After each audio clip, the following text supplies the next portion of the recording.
तो ये हमारी दीदी का पुण्य स्मृति मास चल रहा है। हम स्टडी में हमेशा दीदी को अपने सामने लक्ष्य में रखते हैं। आप में से बड़ी दीदी को किस किसने देखा है? 1 2 3 4 5, बाकी ने नहीं देखा है। दीदी वो पर्सनैलिटी थी जो सचमुच दीवानी थी। गोपी तो उनका नाम था ही लौकिक, लेकिन दीदी को पढ़ाई स्टडी के लिए बहुत प्यार था। और दीदी की भी एज थी, लेकिन हमेशा नोट पेन दीदी के हाथ में रहता था। और दीदी इतने अच्छे अच्छे पॉइंट्स नोट करती थी और नोट करने के बाद उसका मंथन, चिंतन और शेयर करती थी। अच्छा, हम सब भी दीदी के इस पुण्य स्मृति मास में उस संकल्प से मुरली सुनेंगे, जैसे दीदी सुनती थी, नाचती थी, ऐसे झूमती थी। अच्छा, वो खुशी, वो नशा। तो पढ़ाई हम सब पढ़ते हैं, लेकिन विधि में हमें ये एक बात ऐड करनी है, पढ़ाई पढ़ते पढ़ते आत्माओं के अंदर खुशी और नशा होना चाहिए। आज तो बाबा ने हमें कितना अच्छा सुनाया। आज बाबा ने मेरे लिए ये कहा,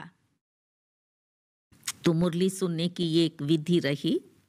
दूसरा दीदी की विशेषता थी, दीदी एक नामी थी और इकोनॉमी वाली थी। एक नामी माना एक बाबा के अलावा उसकी कहाँ भी बुद्धि नहीं जाती थी। जो बाबा ने कहा, जैसे बाबा ने कहा, उसको वैसे ही ग्रहण करना है। और बाबा की श्रीमत में 0.1% भी, समझा, 1% नहीं, 0.1% भी मनमत ऐड नहीं करती। और उस निश्चय से, तो निश्चय के कारण क्या होता था, हमेशा निश्चिंत थी। हमारा जवाबदार कौन है? बाबा है। तो दीदी को ये निश्चय था कि बाबा बैठा है, बाबा ने जो कहा है वो करना है।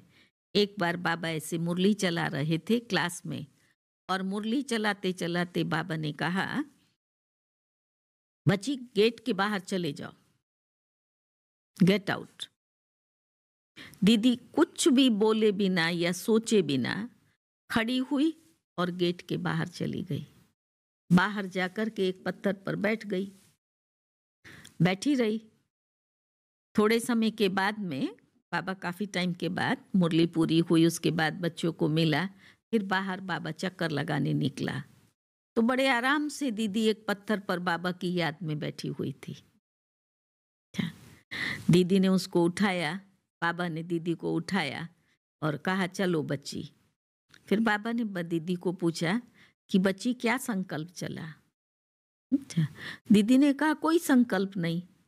तो कहा तुमको बाहर भेज दिया? बोली हाँ आपने भेजा, मैं आकर के बैठ गई, तो अभी आप लेने आ गए ना।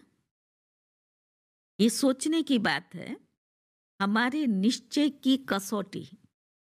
अगर आप यहाँ क्लास में बैठे मुरली सुन रहे हैं, प्रैक्टिकल में आप जाओ और यहाँ से कोई आपको कहे गेट आउट,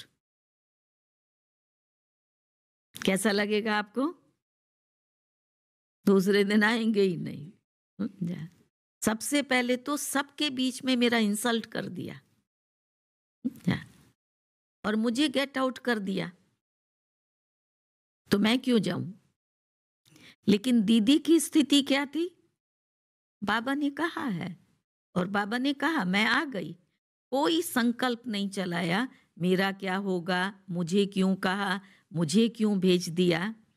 इस बात से हमें अब अपने आप को ये पढ़ाना है, ये स्थिति बनानी है, तब हम पास हो सकेंगे।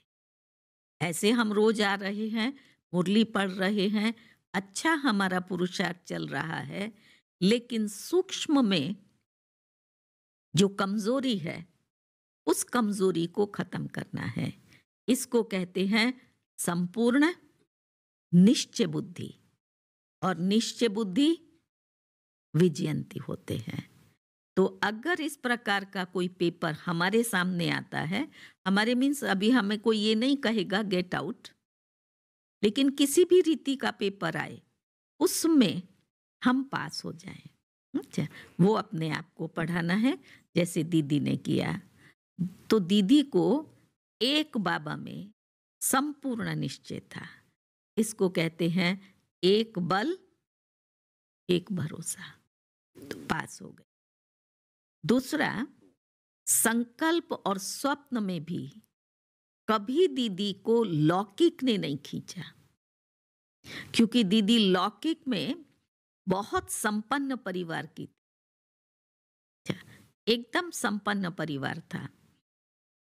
यहां तक दीदी अपना अनुभव सुनाती थी कभी कभी लौकिक का, तो बोली मेरे अंदर बहुत गुस्सा था।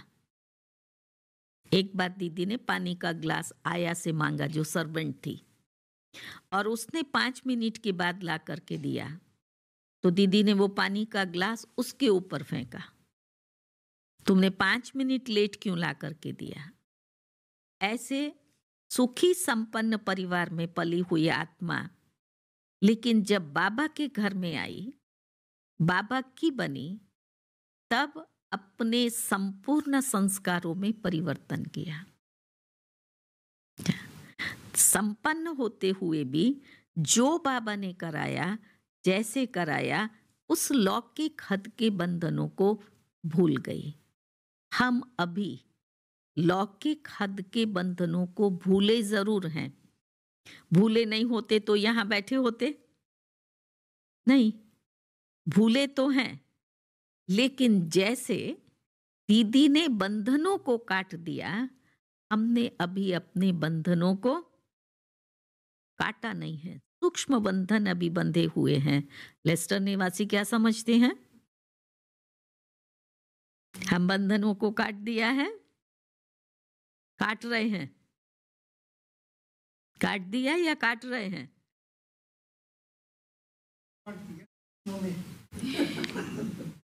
राइट है।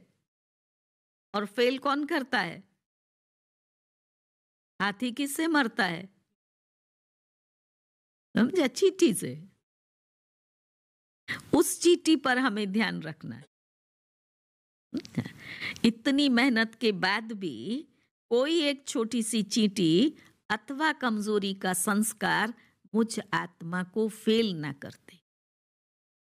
ये इन सब बातों पर दीदी दादियों ने बहुत अटेंशन रखा, तब ये दादियां बनी ना, तब ये नंबर 1 में गए ना, एंजल बने।